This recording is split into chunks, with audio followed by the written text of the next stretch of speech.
Hi, in part one of this little series we looked at characterising our PCB antennas using two antennas and a vector network analyzer to measure the S21 or transmission loss, and then use that to derive our antenna factors or our antenna gain.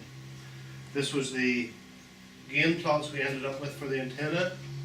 We've now taken this, we did measurements at 1, 2 and 3 meters, just separating the antennas. We've now taken the gain measurements as measured at 1 meter and used that to calibrate our spectrum analyzer. So I'll show you that in just a moment. For the measurements we want to do now, we're going to substitute our transmit antenna for our actual device we want to measure, and I'll be using the second antenna to the spectrum analyzer. The spectrum analyzers we're going to use are from Tektronix. This one's the RSA 306 USB real-time spectrum analyzer. That one covers from 9 kHz to 6.2 gig. Perfectly adequate for the job. The only issue with this one, there's no preamp built in, so you would need to use probably an external preamp with it. So just keep things simple. I'm going to use the RSA 507. Kind of bigger brother of the 306. So this one includes, this actually can power itself, it's got internal batteries. It covers from 9 kHz to 7.5 gig, and it includes a tracking generator. So we could have used this instead of the VNA to do our transmission and characterize the antennas, but in this case we're just going to use it as an alternative to the 306 to make use of its internal preamp.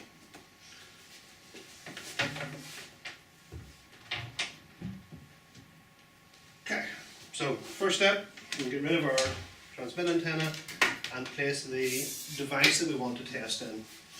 So for the purpose of our little demo experiment, I'm going to use this. It's a demo board from Tech we use with their oscilloscopes. But it's just something that we can get in that. So we'll pop this down. Again, we'll keep our 1 meter distance, going to keep things consistent. I'll not power that up just yet. Now if we switch over to the Tektronix software.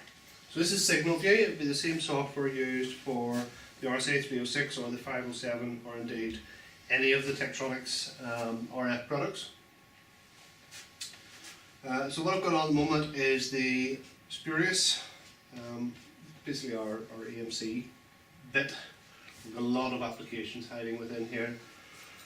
We've got digital demodulation, we've got Bluetooth, we've got LTE, all sorts. But what we're using is just the basics in the RF measurements, the spurious. So with this one, we can load the limit line for whatever standard we're working to. I've loaded the EN55022 3 meter. So that's our limit line, and you can see it's got, you may be able to see, it's got the full CSPR, bandwidths, detector, VBW, all the settings relevant for that particular standard, and there's a full library of standards. Okay, so at the moment we haven't applied our calibration for the antennas, so this is literally what the spectrum analyzer is seeing. It doesn't know there's an antenna with external gain.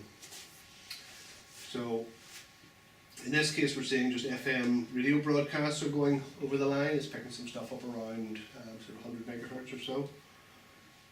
Otherwise all looks pretty quiet. But we can't make an absolute measurement with that without our calibration data. So if I go into the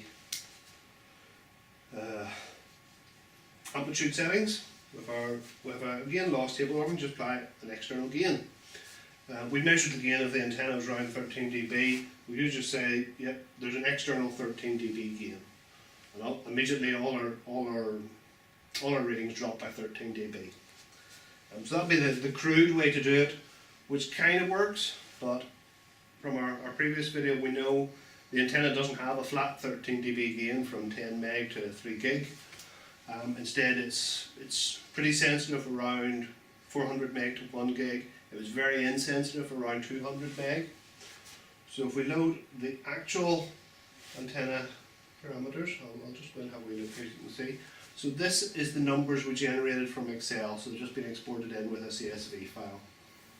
So that's, you can see, minus 13 dB at 174 meg. There's our bit where it kind of dies around 200 meg. If we go into where it's active, we've got around 15 dB at around 500-600 megahertz. Yeah, all the way through to 3 gig. So that's the actual results taken from our VNA measurements loaded into the software. So if we apply that, okay, again everything is dropped by that kind of 13-15 dB, but you'll notice around 200 meg our noise floor hasn't dropped.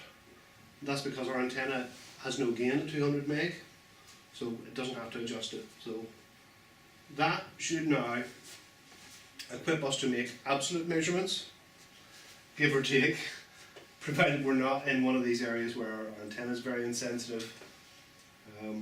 But yeah, it gives us something that should equate reasonably well to your full compliance setup. So if you've taken your device to a chamber, full EMC test house, come back with your set of results, you should be able to put your product on here and get something that will give some correlation to the actual results and give you an opportunity to debug. So that's what we're going to do now. One other thing we need to do before we kind of get into this, say we're using the 507 because it's got an internal preamp. So if you just have a look at our noise floor at the moment, I turn on the preamp. Okay, see that's really dropped it down. We're seeing a lot of very low level signals that were just completely hidden in the noise floor before. So that's kind of where we want to be. We're going to see right down, see any small signals that are coming off the board. So at the moment our device isn't powered, that's literally just the background. Obviously we're not in an anechoic chamber here, so it's picking up presumably some interference from this screen, my laptop, local radio stations is this bit, that'll be TV, phones, everything, all the general background information. But we've got a directional antenna pointing at our device, that should dominate. We just need to disregard any of this background info. So the way to do that, if we go back into my settings, traces. So what I'm going to do is change this from a normal trace to a max hold. So we'll just let that run for a wee moment. Now any signals that it's seeing in the background, it's going to just flag that up as a max zone. So that's probably long enough. So anything that appears from our test results that matches one of these, we can probably disregard. So I'll just freeze that trace. Okay, that's now our background. If we add a second trace, so there's our live trace. It should be very similar. We've got no dot at the moment. Now when I turn on the product, if there's anything that comes up on our blue trace which isn't on our yellow trace, we know that's coming from our device and we need to investigate. So that's the first step. Let's plug it in. Have a wee look. I'll just step out of the way. Okay. So you can see there's a few spurs around here that weren't on our background. This all comes to correlate quite well back. There's a big spur there. Wasn't in our background. Something quite broadband up there. Again, not on the background trace. A few more wee spurs here. But we can see they're all very low level, so technology's done a good job with this demo board. It doesn't radiate much. Nothing is coming up over the limit line.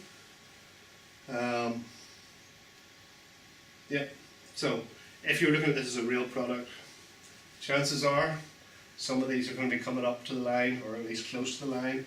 If you're wanting to do pre-compliance testing, you want to make sure you're well below before you take it to a chamber.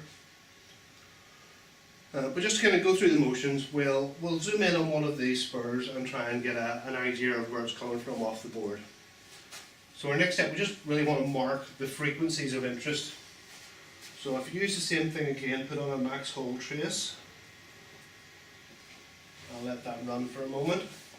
So again, that's just now staring at our product, looking for any peaks. Okay, see they've kind of crawled up. That's quite a broad one up there. I'm really curious what that is.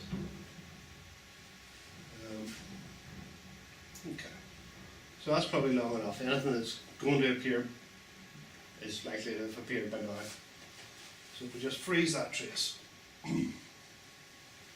Okay, so our next step, we can forget about the antenna and go into some near field probes to see exactly where these signals are coming from. So bear with me a moment while we rearrange.